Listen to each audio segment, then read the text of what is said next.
যুক্তরাষ্ট্রের বিদেশি গাড়ির ওপর 25% শুল্ক আরোপের হুমকি দিয়েছেন মার্কিন প্রেসিডেন্ট ডোনাল্ড ট্রাম্প। মঙ্গলবার ফ্লোরিডায় নিজ বাসভবনে এক সংবাদ সম্মেলনে এই হুমকি দেন তিনি।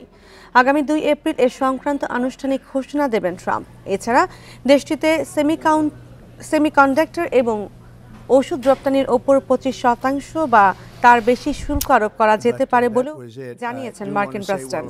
উৎপাদনকারীদের যুক্তরাষ্ট্রে আকৃষ্ট করতেই এমন উদ্যোগ ওয়াশিংটনের।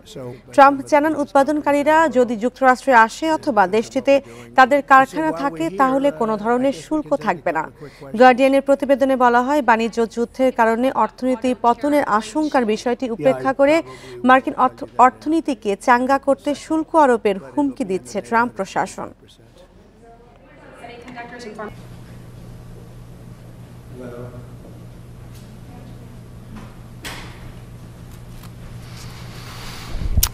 But that was